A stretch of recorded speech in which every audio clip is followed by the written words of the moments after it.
Never sleep again. Are you afraid of the things that go bump in the night? Do you feel like a zombie after a long night of tossing and turning? Well, then try Dream from LifeWise.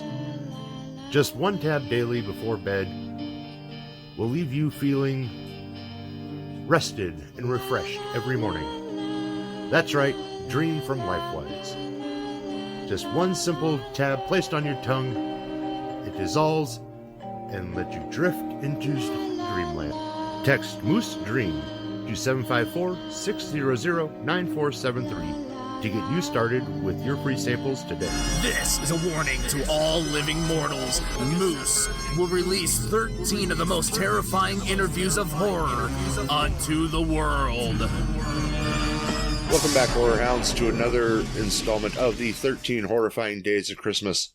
And today we have a legend with us in the form of actor, stuntman, and just all-around good guy.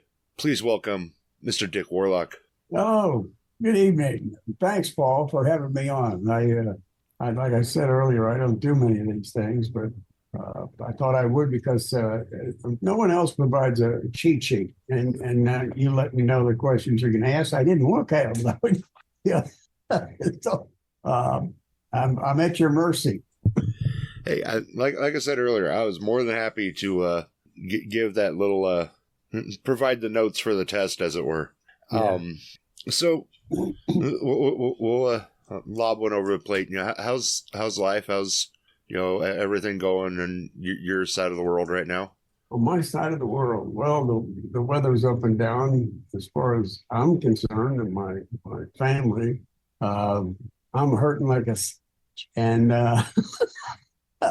and it just comes with the territory, Years ago, at Disneyland, they used to have a A, B, C, and D ride, that going from very mild to a little more. And then when you got to the D ride, it just beat the heck out of you. You know what I mean? It was the roller coasters or stuff. And this was the D ride, the whole thing, the whole time I was doing this. And I've enjoyed every bit of it, but I'm paying the price now. Well, I mean, with the career you had, I mean, at some you've had at some point, yeah, it's got to catch up to you. Yeah. But I mean, with that, how did you get started in stunt performing? Well, it developed out of a childhood dream.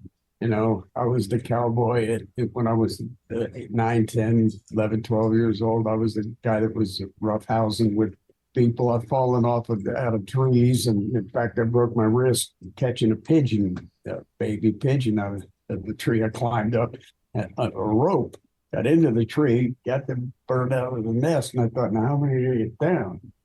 So I thought, well, Tarzan can grab a line and just swing off a limb.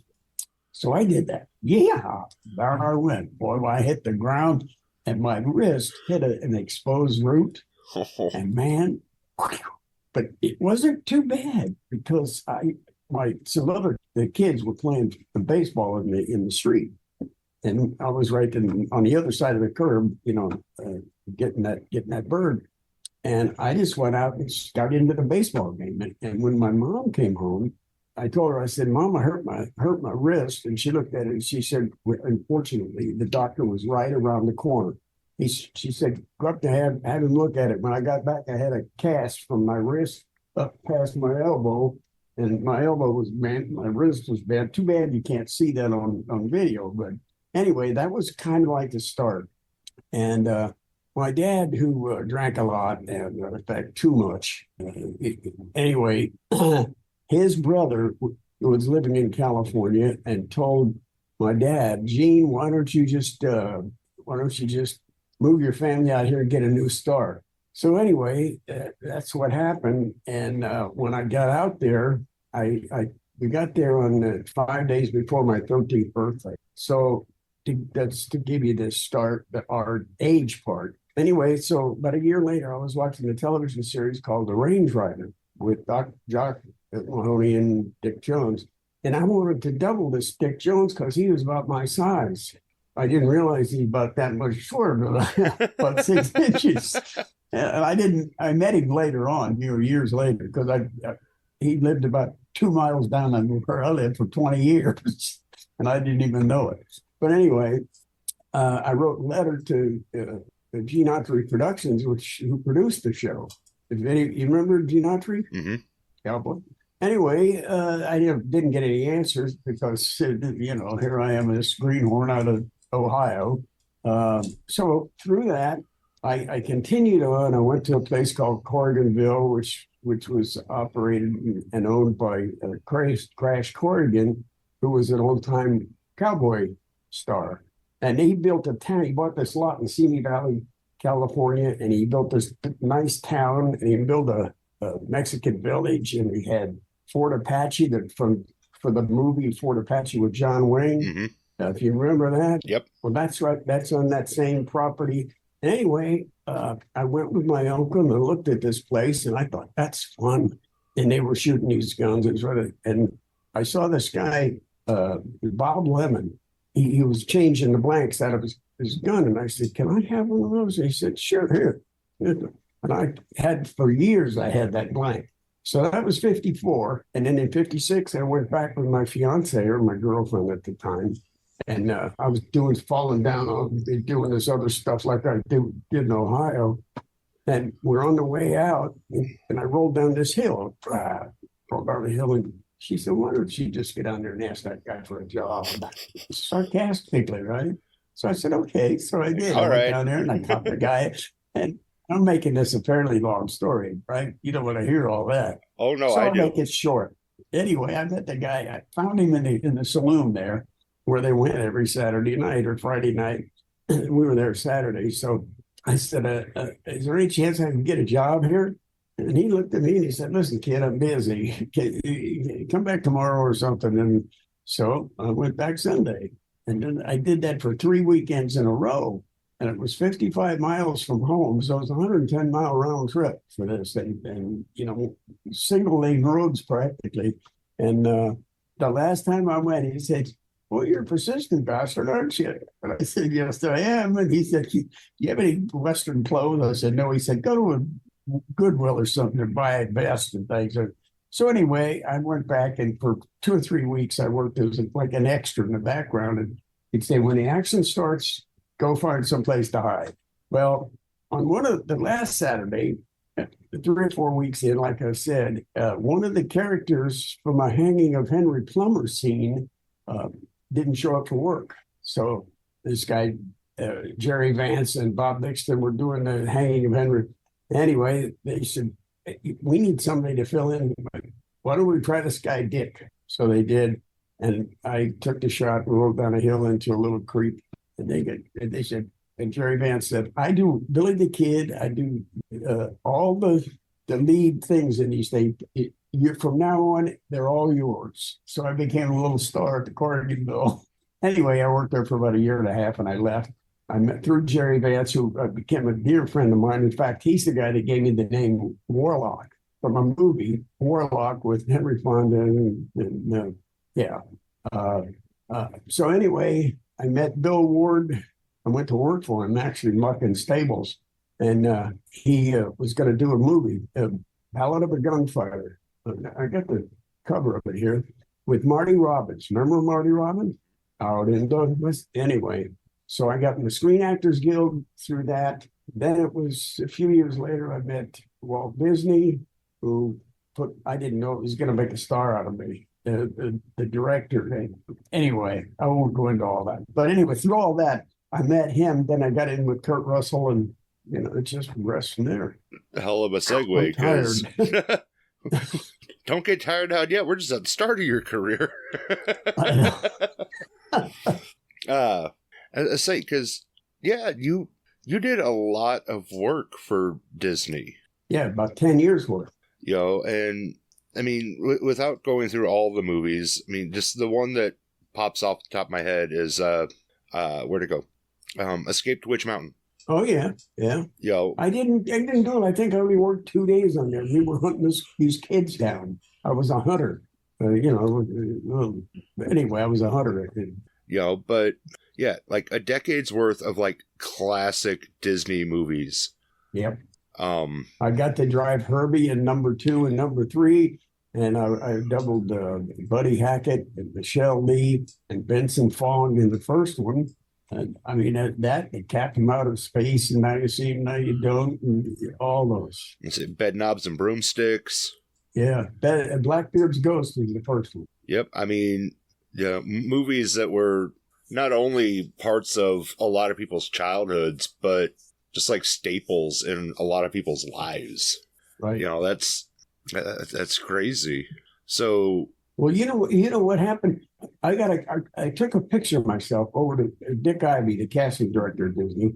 The next day, I got a call, and he said, "Can you get me here tomorrow?" And I said, "Yeah." And he said he introduced himself, Dick Ivey, and so I went in at 7:30, and they took me over to wardrobe, and that's where they were shooting what I was doing. What it was I was putting on a uniform, and Walt was sitting on a desk behind me, well, the camera was pointed at me and then it turned around on him.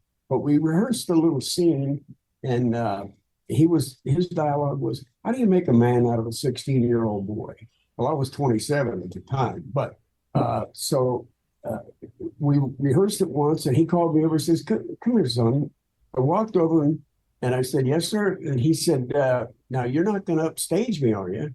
You know what that expression, for those who don't know, it's fooling around in the background and taking attention from him in the foreground.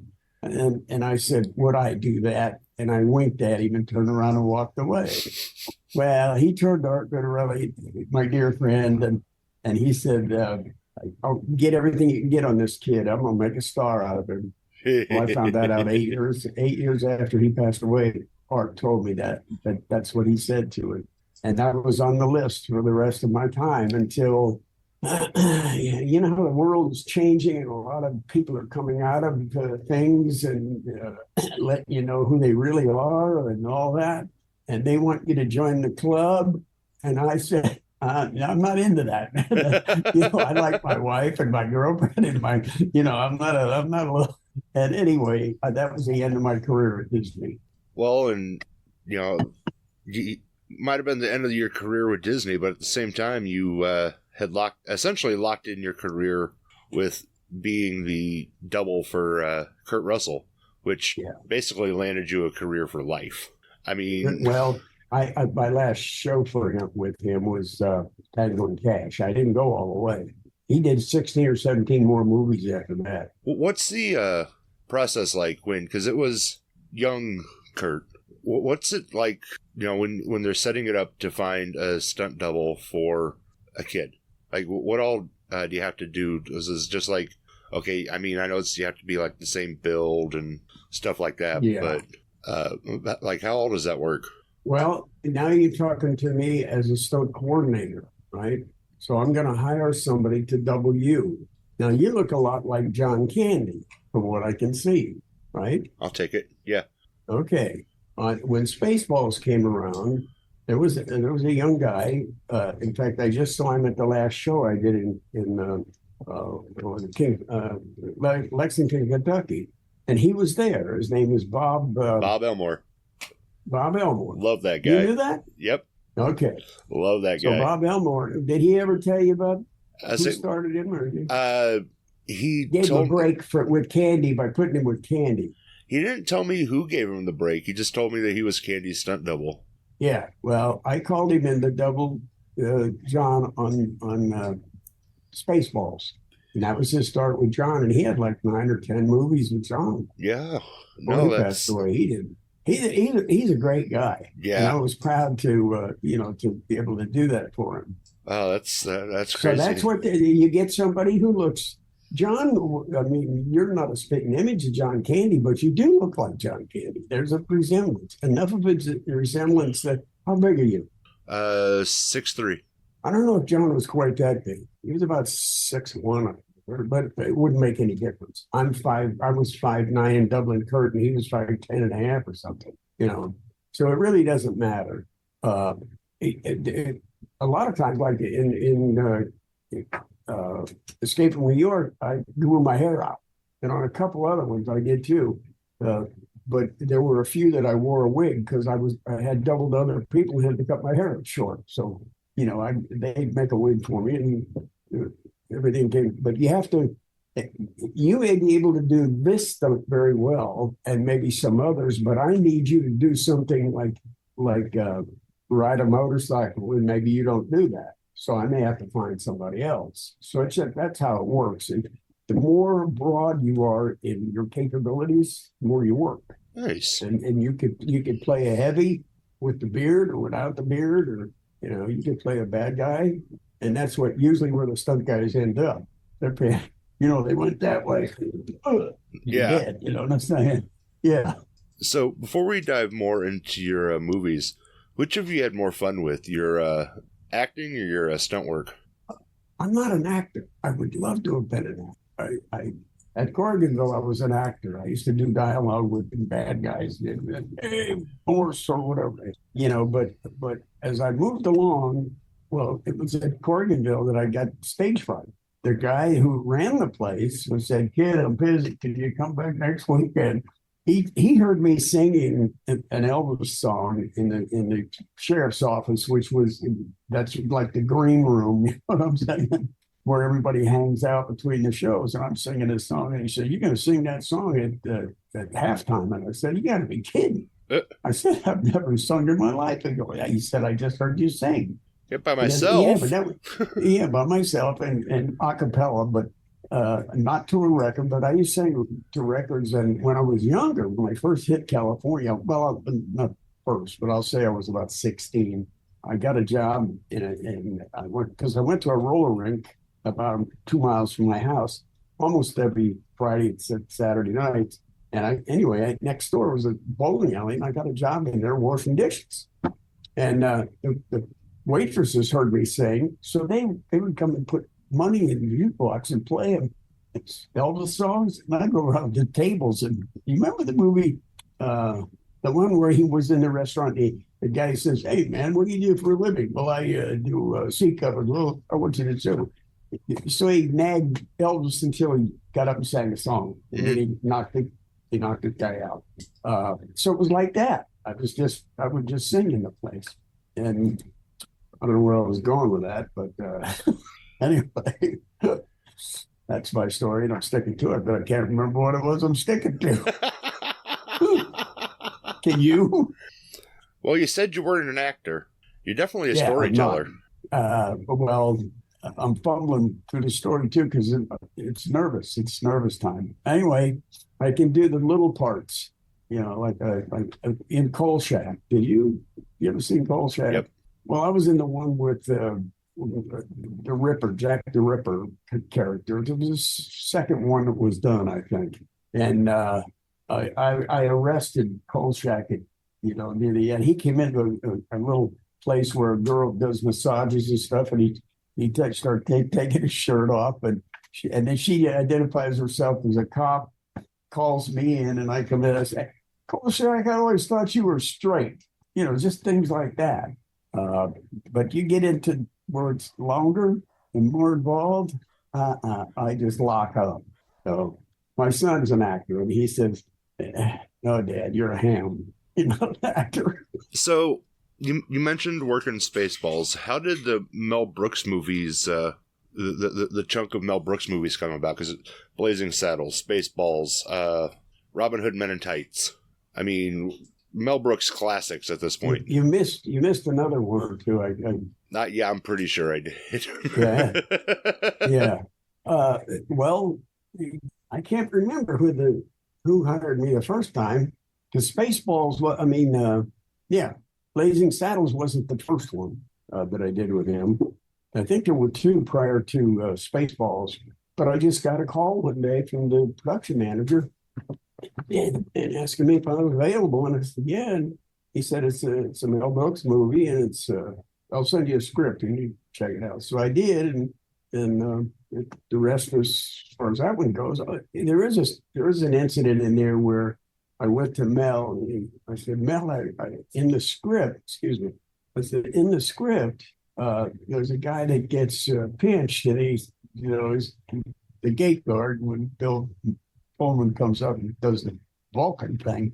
And I said, "Can I do that?" He said, "Look at me." He said, "You're a stunt guy. You fall down. You don't do words."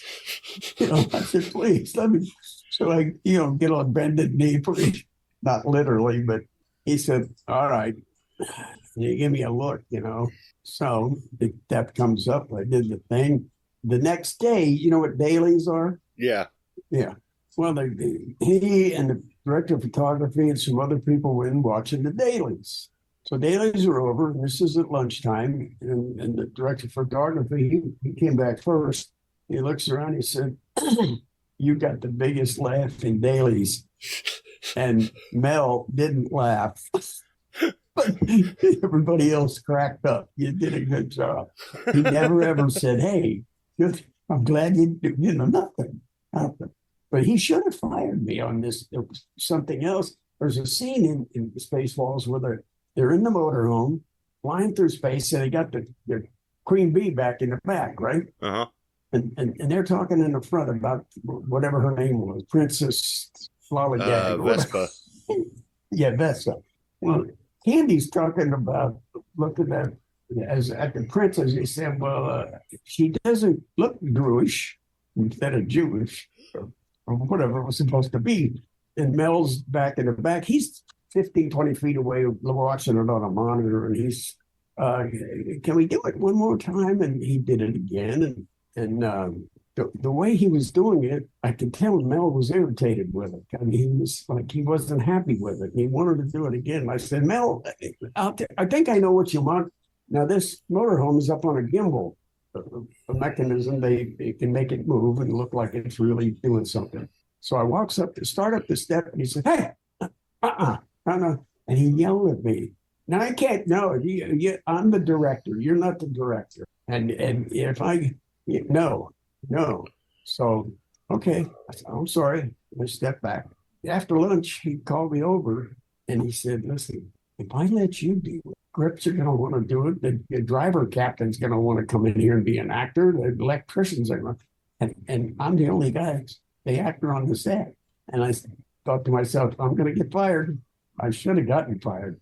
But he said, don't do that. I said, yes, sir. Yes, sir. I walked away. Yeah. Oh, man. Before we dive into the horror stuff, you did some work on one of my all-time favorite movies, and that was The Rocketeer. One day on The Rocketeer, come up on a porch with two other guys. We were FBI agents. And I don't even remember. I just remember going to the door, and it's only because I was watching it on film. And that was all I did on the movie. Christine, you remember Christine? That's, again, my name is in the credits.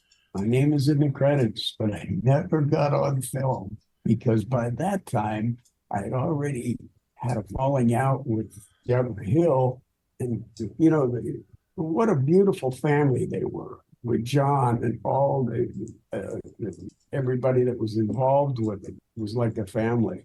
And I was a member of the family, thanks to Kurt and Escape from New York. That's where I met those two people, John and Deborah. And after the falling out, the wagon wheel, with all of its spokes, meaning this producer over here and that production manager over there and this casting director over here, Warlock who? That's my throat. Anyway, when the thing is over, I was working on Dead Zone at the time. And when it was over and we all came home and so on, the production manager for the movie that John was working on called me and he said, hey, meet me for lunch, okay? So-and-so on Ventura Boulevard. So I went down there and he said, what the heck happened in Canada? I said, well, it was this, and this. And he said, you know what you've done? He said, Dick, I love you, man, but I cannot. He was Kurt Russell's brother-in-law at that time. He said, but I can't hire you anymore. And he proceeded to explain how the wagon wheel and the spokes work. It's typical in Hollywood, though. Damn. I thought I did. It was a matter of ethics and safety, and I thought I made the right decision, but apparently I didn't. Pissed one person off, and yeah. Oh yeah. Yeah. Well, there's. I don't know what your political bent is, but you don't cross lines. You just don't. I'd like to see that change someday. Yeah. It'd be nice if everyone could work well together, but probably not in my lifetime. I don't think in mine either. Well, I'm a few years older than you. So Escape from New York is probably this. It's not a cult classic, but it definitely has a cult following. Is that one of those movies where, like, I know people come up to you for Halloween, the Halloween franchise, but you get a lot of people for Escape from New York? No, they're aware of it. Jaws, they're all aware of these films, but they're horror fans. They're Michael Myers fans. It's not about Dick Warlock. It's about Michael Myers. If you played Michael Myers, you're on the list. You got one your autograph. And I don't mind that, but that's the reality of it. You're not interviewing me because it's Michael Myers, right? I like your credit list. Well, some people have said, they'd like what I've done, and I appreciate it. Because, you just, and look, like, if you look at the cheat sheet, that's like a portion of your list, so that's. I was blessed. I am blessed today yeah, to be married to a wonderful woman, and, I have 3 great kids. And then, switching into horror, we have, Friday the 13th, New Beginning. So not only all those came from Halloween. Yeah. I was in a box now, Chucky's. Yeah, it's and I'm saving Halloween until later because I know a bunch of listeners are going to want to listen because you're Michael Myers, and I want to make them wait. You get Halloween 2 and 3, and then you get this horror block. There's you're in Pumpkinhead, Friday the 13th, New Beginning, Child's Play 2 and 3, Kurt Russell's The Thing. I'm sure I'm overlooking a bunch, but probably covered it pretty well. You carved out a huge block of like 80s horror. And what was the experience like on Friday the 13th, New Beginning? Well, it was, I can go back a little bit. I met Stan Winston. Are you familiar with Stan? Mm-hmm. Okay. I met him on his first day in the movie business at Disney, and we became close friends. And he did a thing called Your Gargoyles. I don't know if you've ever seen it. But he did that. But my wife and I went over to Stan and Karen's house, and Kathy and Ann and I, Ann and I, my third wife. Anyway, no, it was my second one. Sally was the third one. The one I had it down. Anyway, we're working on the baby gargoyles. There's one scene where I guess there's some kids. I've never seen the movie. But Stan, meet him, and he wrote and directed Pumpkinhead. Were we talking about Pumpkinhead? No, we were talking about, well, anyway, I'm still stuck on that. Stan directed the movie and wanted me to coordinate it, so I went in and I said, listen, there's a part in there for the Clayton Heller, the guy who gets, and I said, can I do that? And he said, yeah, you got to come in and read for it, though. I said, Stan, he said, I've never seen you act. I got to see if you can do it. So I thought, I'm in trouble now. But there wasn't it wasn't a lot of dialogue. But I went in and I got on my knees and begged and cried. And, I did the whole thing. And when I was finished, secretary says, cancel everybody else. I got my guy. I got to do that part. But now go back to what your question was. What was it like? What was the experience like on Friday the 13th? Oh, part 5. Yeah. A friend of Stan's was the director, Danny Steinman. And Danny called me in. I didn't know that Stan had recommended me to Danny, right, to do that. And so he called me in and we talked and he said, you want it? I said, yeah, sure, it's great. So it was kind of odd. He said, we need to find Jason, so he said, bring me some people. I said, I'll bring you 2 or 3 guys. Okay. Well, I knew who I wanted. Tom Morgan, and I were like that, And the other 2 guys, good stunt guys, and I knew them from our office. We're all members of Stuntmen's Association. And so they came in, and all they had to do was lay down and raise up at the waist without using their hands and having their feet come off the floor. You know what I'm saying? Yeah. How to do that. So they did it, and Danny said, "Gee," he said, they're all close, aren't they?" And I said, he said, "Which one would you take?" And I said, "I think I'd take that Tom Morgan." He said, "Okay." So Tom Morgan got the job, and have you ever heard of Judo Gene Lavelle? Yep. Okay. Gene and I were buddies, and I needed the guy to ride the motorcycle and get the head cut off or whatever they did to him. I don't even remember. You do these jobs, and it's like washing windows. You've seen the outside, and you left. You don't go back. And I'm like that. I don't care for horror movies. If it's not Frankenstein or Dracula or Wolfman or the Creature from the Black Lagoon, and he's my favorite character. And being a fan, I got to meet the two guys that did it. Oh. And Rico Browning was just, we were the same height, and his underwater stuff. He did everything underwater, and the other fellow Ben, I don't forget his name, Ben Chapman. He was the 6'1" guy that did all the carrying the girl. Yeah, so I got Gene to do that. John Woodford went through the window, and I had it was a little black kid that drove the tractor and hit Tom and knocked him down. And that was Tom's recommendation. Tom had worked with him at Universal Tours. It just shows up there on the Universal Studios. Mm-hmm. They had tours up there, stunt shows and stuff. Anyway, so he recommended him, so I brought him in, and he did that piece of business. And, I've got some memorabilia from some of those places, like that one, the Jason mask with the rubber head that was used in part 2, 3, and 4. I was given that one. Oh, wow. By one of the guys in the effects crew. I saw it in the truck. I said, "Hey, Tom, man, that's cool." I said, "I had that." And the guy said, "When the film's over this, let me know." And he wasn't the boss either. But yeah, I sold it, unfortunately, for too little money. I sold my whole Michael Myers outfit. Oof. Yeah, everything. And Child's Play 2 and 3.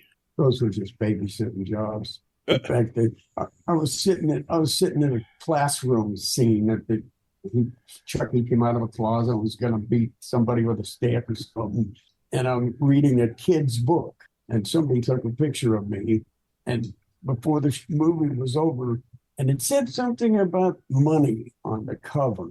And the lady, one of the producers was a lady, and she brought the book in and says, "Here, this is yours." And she said, "That's what it's all about for you anyway." And I've got a picture of me with the book.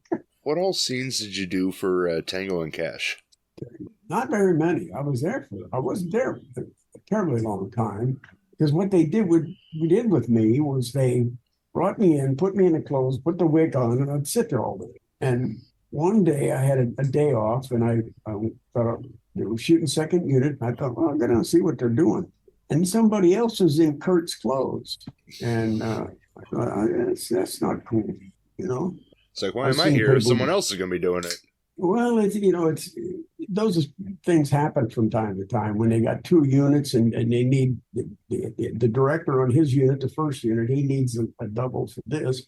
And the second unit director over here needs the same guy, or not the same guy, but another double, So those things do happen. So I called Kurt and we had a conversation, and he said, "Well, find me somebody else, to double me." And I thought for the rest of that movie, it didn't turn out that way. There was a misunderstanding, and it's something I've regretted my entire life that I didn't explain it to him right, Oof. So it's okay. It's okay. He's doing the have you been on my website lately? Mm-hmm. Did you see the book cover? Yeah. He did the forward. He did the forward for the book. So, we're okay. I don't talk to him, but he's kind of a recluse. He's saying a lot of things that are political, and he's never been political. He's a vegetarian, not a vegetarian. What do you call the guy in the middle? Independent?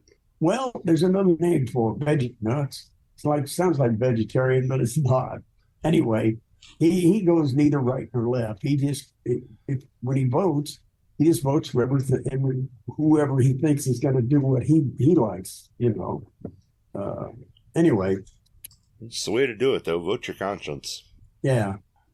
Well, as far as the Chuckies go, I was a babysitter and kept the kids safe. I doubled Christine Elise one time and a cop another time, but it was both in cars. Now, I think I've made the listeners wait long enough. Okay, yeah, made them wait long enough. Let's dive into it. Halloween 2 and 3. Halloween 2, you're the Shape. You're Michael Myers. Yeah. You'll always be Michael Myers. Was that just one of those, you knew somebody and they're like, hey, come do this, or how did that call come about? Well, like I said, with Escape from New York, Kurt said I used Dick Warlock as my double. So the production people got a hold of me, told me they wanted me to coordinate the show.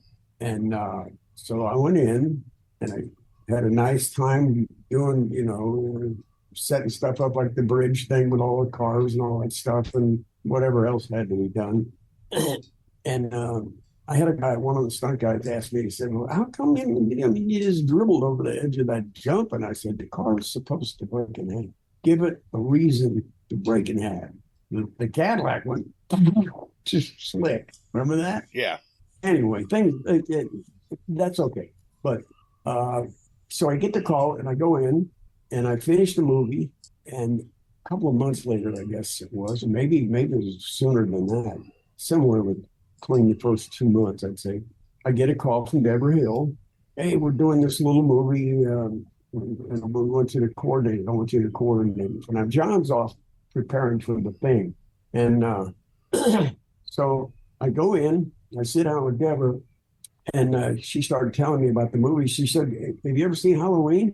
And I said, no.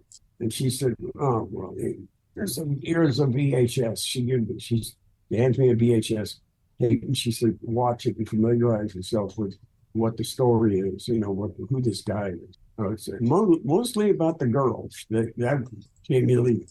So anyway, she said, you got to go down the hallway and meet the director, Rick Rosenthal. He's right down at that hallway.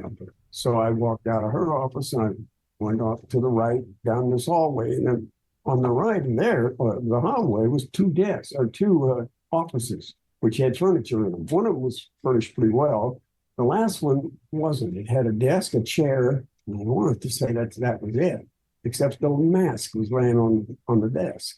And having been told about the guy in the mask, I thought, this has got to be it. So I went in, picked it up, put it on, walked to his door, and stood there and just looked at him. And he said, who are you? He said, who the hell are you?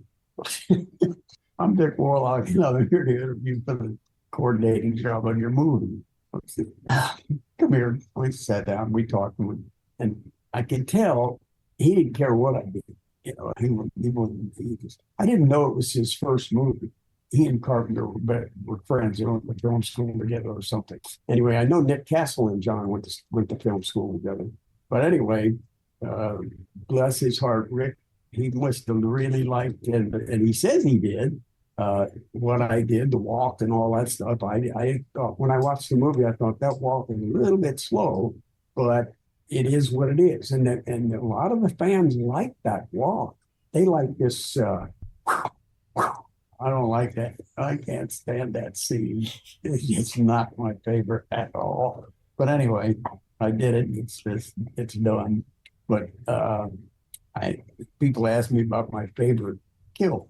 And it's not my favorite kill, but I say it's my favorite kill because they go, oh, yeah. I say, no, that's not what you're thinking. I didn't see those. And I put my hands up like, I didn't see those until the movie came out.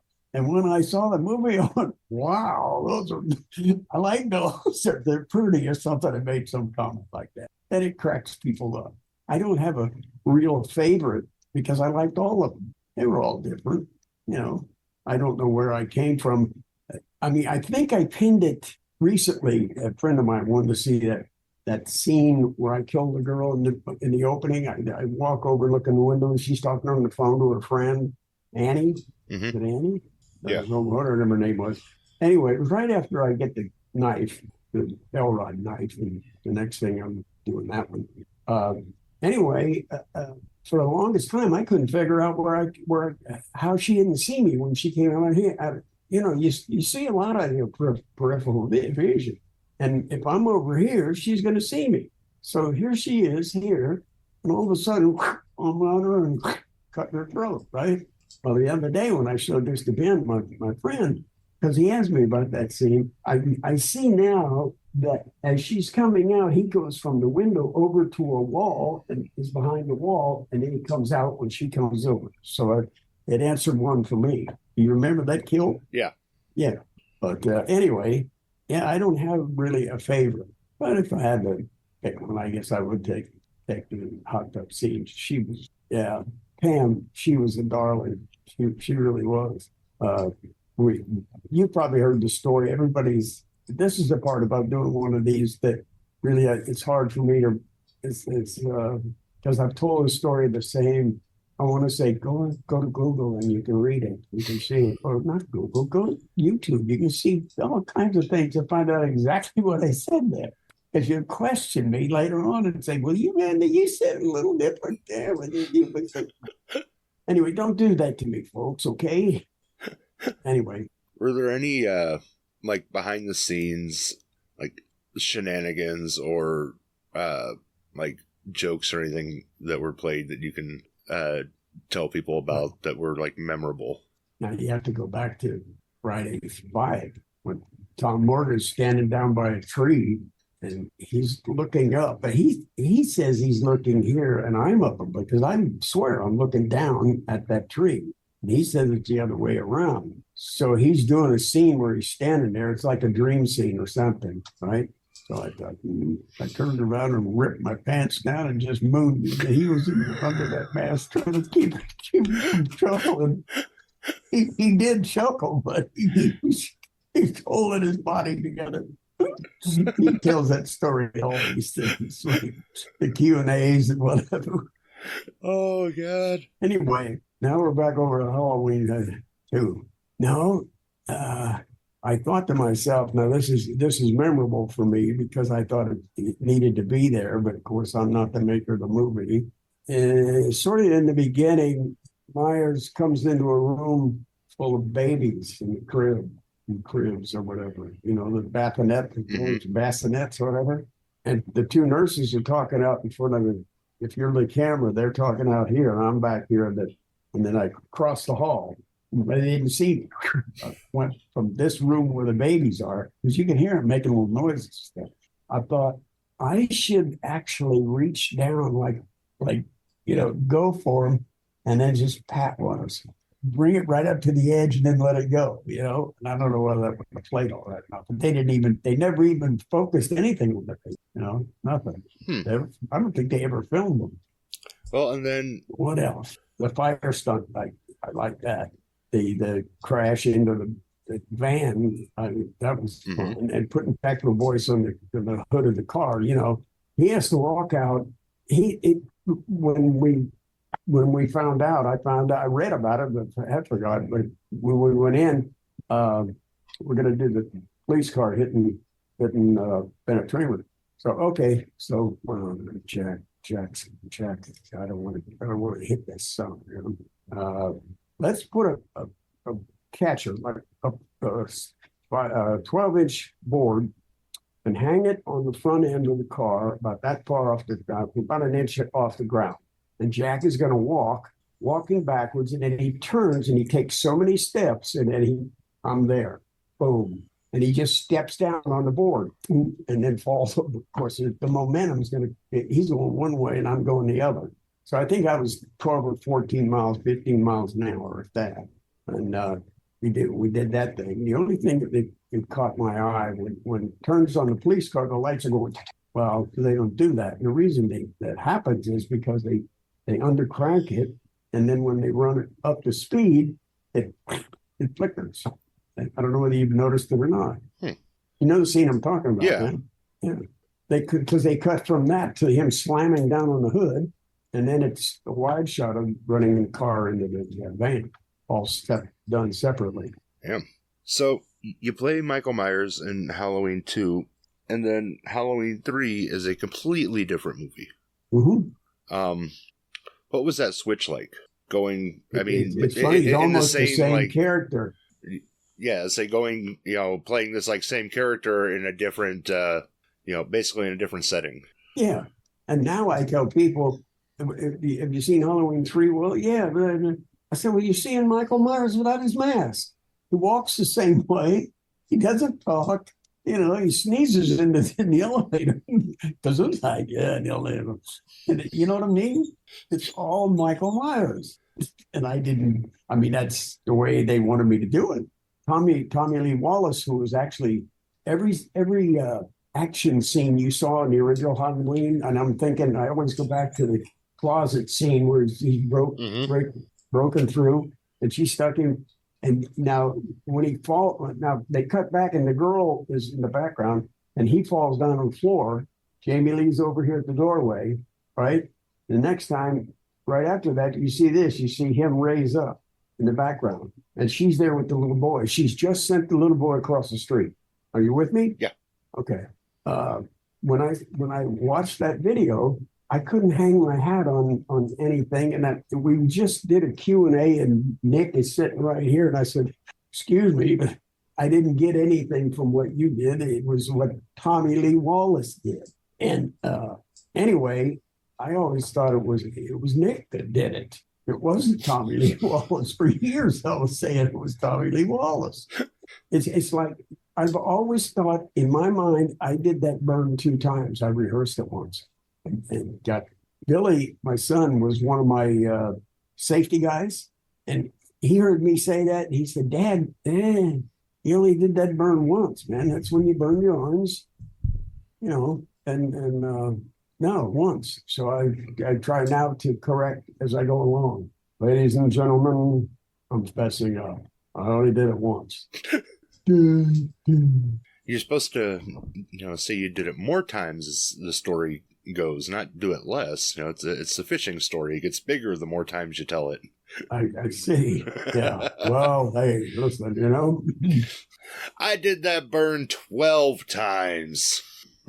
Well, I did one. I did Firestarter. Mm-hmm. Nick Adams.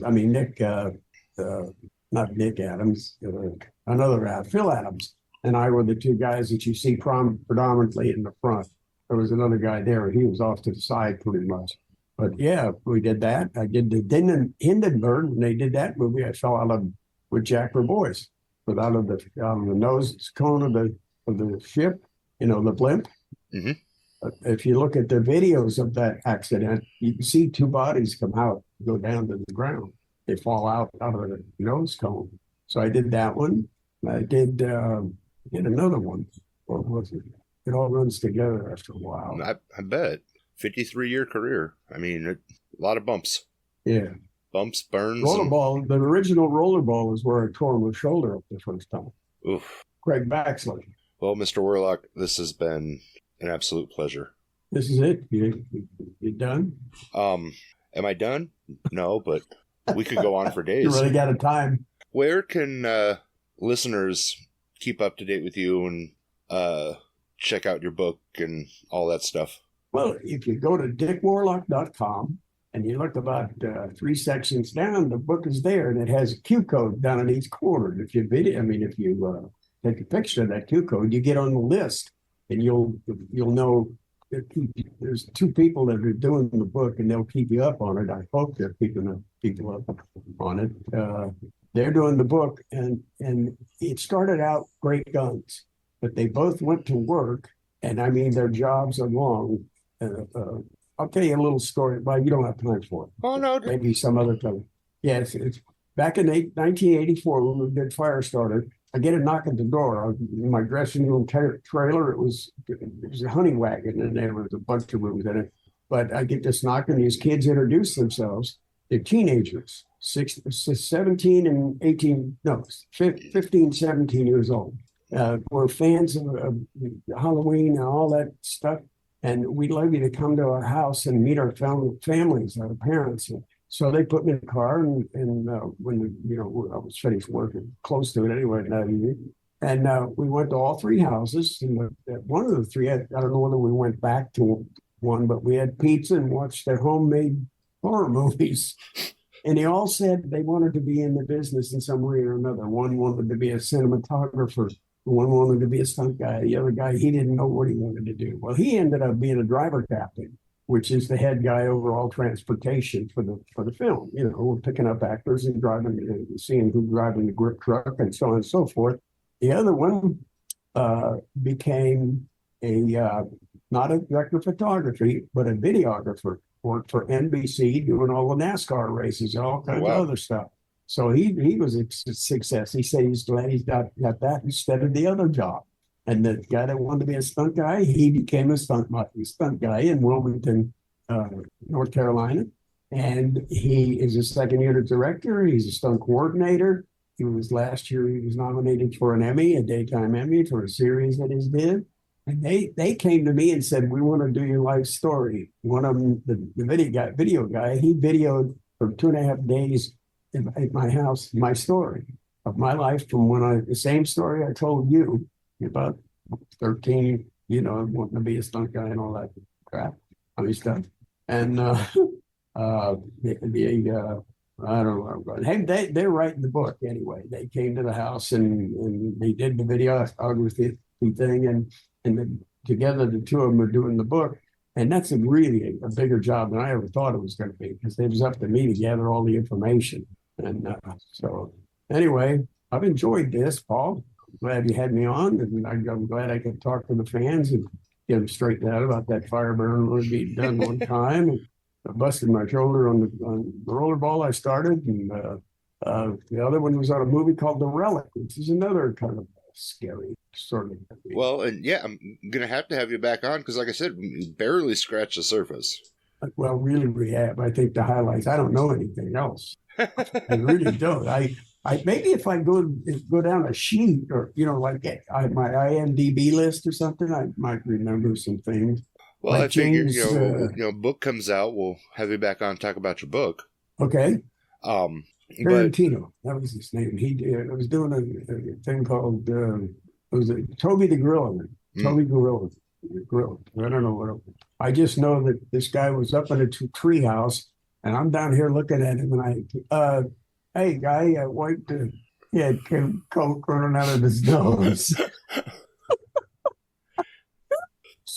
Anyway, but there's a lot of little things like that. I had an actor bring me a whole bunch of film. Can you get this developed? Well, probably. I know a few guys that can do that kind of stuff. It's all porno. Oh, wow. Listeners, I'll put the link to his website in the episode description. You can find me and other great podcasters over at electronicmediacollective.com, or be sure to follow Moose's Monster Mash on Facebook and Moose Media Inc. on YouTube. And again, Mr. Warlock, this has been fun. I'm glad you're having a good time. I had a good time. And I wish I was younger. My brain and my mouth would get together better. As I get older, I'll be 85 in February, and it's starting to go. Unfortunately, time takes away time's undefeated. Yes, it is. But there's a lot of people out there that are 100 years old and they don't have that problem. And there's people that are younger. Look at Biden. Was he 77? Mm-hmm. And he's farther along than I am, a lot farther. So it can hit you at any age. Yeah. So it's brutal. Thank you again for coming on. Book comes out, I'll have you back on. We can talk about the book. Go over to his website, sign up so to keep an eye out for his upcoming life story, and come back tomorrow for another installment of the 13 Horror-fying Days of Christmas. And until next time, Horror Hounds, mash on.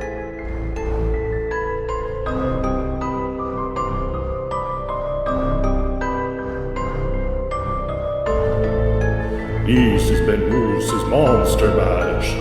Come back for more chills and thrills if you dare.